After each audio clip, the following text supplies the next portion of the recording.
19.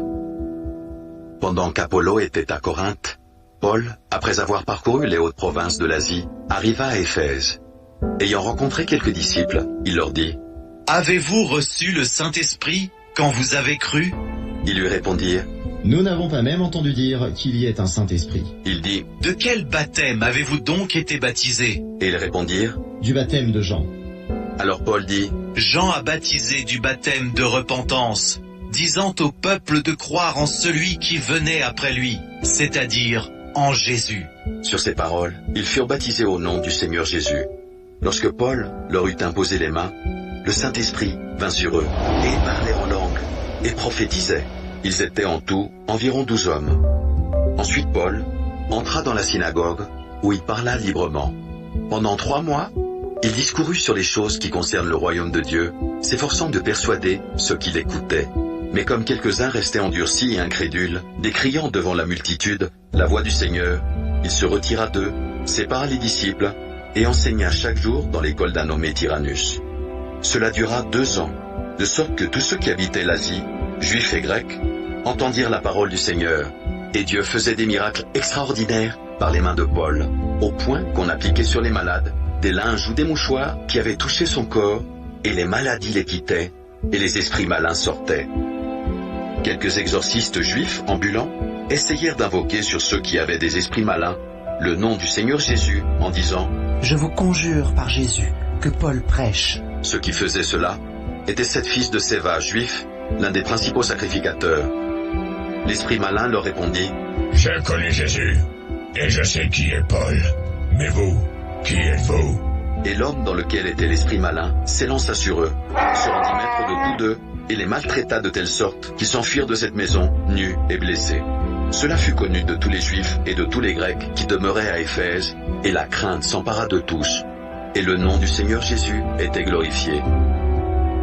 Plusieurs de ceux qui avaient cru venaient confesser et déclarer ce qu'ils avaient fait, et un certain nombre de ceux qui avaient exercé les arts magiques, ayant apporté leurs livres, les brûlèrent devant tout le monde.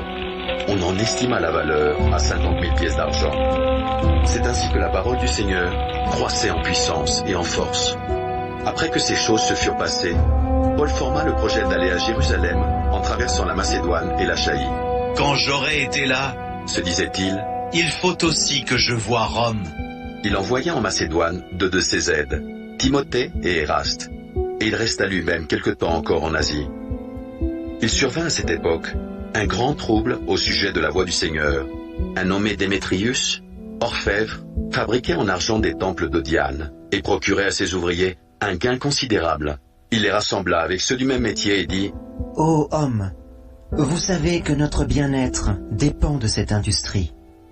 Et vous voyez et entendez que non seulement à Éphèse, mais dans presque toute l'Asie, ce Paul a persuadé et détourné une foule de gens en disant que les dieux faits de main d'homme ne sont pas des dieux. Le danger qui en résulte, ce n'est pas seulement que notre industrie ne tombe en discrédit. C'est encore que le temple de la grande déesse Diane ne soit tenu pour rien, et même que la majesté de celle qui est révérée dans toute l'Asie et dans le monde entier ne soit réduite à néant. » Ces paroles les ayant remplis de colère, ils se mirent à crier « Grande est la Diane des Éphésiens !» Toute la ville fut dans la confusion. Ils se précipitèrent tous ensemble au théâtre, entraînant avec eux Gaius et Aristarque, Macédoniens, compagnons de voyage de Paul. Paul voulait se présenter devant le peuple, mais les disciples l'en empêchèrent. Quelques-uns même des Asiarques, qui étaient ses amis, envoyèrent vers lui pour l'engager à ne pas se rendre au théâtre. Les uns criaient d'une manière, les autres d'une autre, car le désordre régnait dans l'assemblée, et la plupart ne savaient pas pourquoi ils s'étaient réunis. Alors on fit sortir de la foule Alexandre, que les Juifs poussaient en avant, et Alexandre, faisant signe de la main, voulait parler au peuple. Mais quand ils reconnurent qu'il était juif, tous d'une seule voix crièrent pendant près de 2 heures, « Grande est la Diane des Éphésiens !» Cependant le secrétaire, ayant apaisé la foule, dit, « Hommes éphésiens, Quel est celui qui ignore que la ville d'Éphèse est la gardienne du temple de la grande Diane et de son simulacre tombé du ciel? Cela étant incontestable, vous devez vous calmer et ne rien faire avec précipitation. Car vous avez amené ces hommes qui ne sont coupables ni de sacrilège ni de blasphème envers notre déesse. Si donc Démétrius et ses ouvriers ont à se plaindre de quelqu'un, il y a des jours d'audience et des proconsuls, qu'ils s'appellent en justice les uns les autres. Et si vous avez en vue d'autres objets, ils se régleront dans une assemblée légale.